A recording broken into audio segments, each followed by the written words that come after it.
দেখি আমাদের কুদ্দুস ভাই তাদের চিন্তা বিভোর। সারাদিন একটা কথা বলে, বুরহান এই এতিম অসহায় ছাত্রদের জন্য যত গ্রেড আম লাগে আমাকে বলবা। ভাই সাধারণত প্রথমে আমাদেরকে 3 গ্রেডের আম বরাদ্দ করলেন, ইনশাআল্লাহ আমরা আম বিতরণ করেছি। সবাই আম পাইছো তো? আমার একটা বিশ্বাস, কুদ্দুস ভাইয়ের মতো মানুষ যদি এই সমাজে জন্ম হয় তাহলে এই সমাজের পরিবর্তন হয়ে যাবে, এই সমাজের চেহারা পরিবর্তন হয়ে যাবে। কষ্ট লাগে যারা এই অসহায় ছাত্র গরিব মানুষের টাকা শোষণ করে আবেদনের মতো বিসিএস এর কষ্ট পাস করে বড় বড় বিল্ডিং বানাইছে, কিন্তু তাদের চিন্তা আর কেউ করলো না। চিন্তা করলো কেনা? সমাজে এই কুদ্দুস ভাইয়ের মতো একজন লোক, সাদা মনের মানুষ। এই জন্য আমি একটা কথা বলি, চামড়া খেলা হইলে মানুষ খেলা হয় না, মানুষ সুন্দর হইলে মন সুন্দর মনের মানুষ হয় না। বাস্তব হইল যার মন সুন্দর সেই মানুষ সুন্দর। কুদ্দুস ভাইয়ের মতো একজন মানুষ পাওয়ার কারণে আজকে মাদ্রাসায় এতিম ছাত্ররা আম পাচ্ছে, অসহায় ছাত্ররা আম পাচ্ছে। আমার বিশ্বাস এইভাবে যদি আমরা সবাই এগিয়ে আসি, তো আজকে আমি বলি যাদেরকে একটা কথা স্পষ্ট বলতে চাই, কবরে যাওয়ার আগে, মাটির তলে যাওয়ার আগে মাটির উপরে কিছু কাজ করে যান।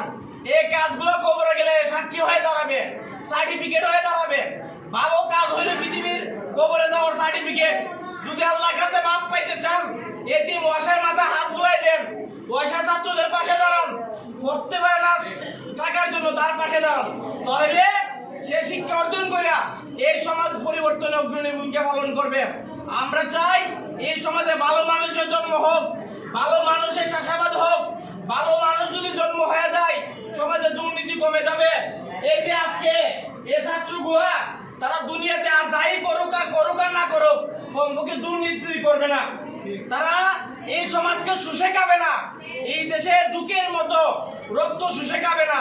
তাদেরকে যারা চাষাবাদ করবে আল্লাহ তাদেরকে চাষাবাদ করবে। আমার এই বিশ্বাস, আমরা প্রতিটি মাদ্রাসায় যাবো ইনশাআল্লাহ।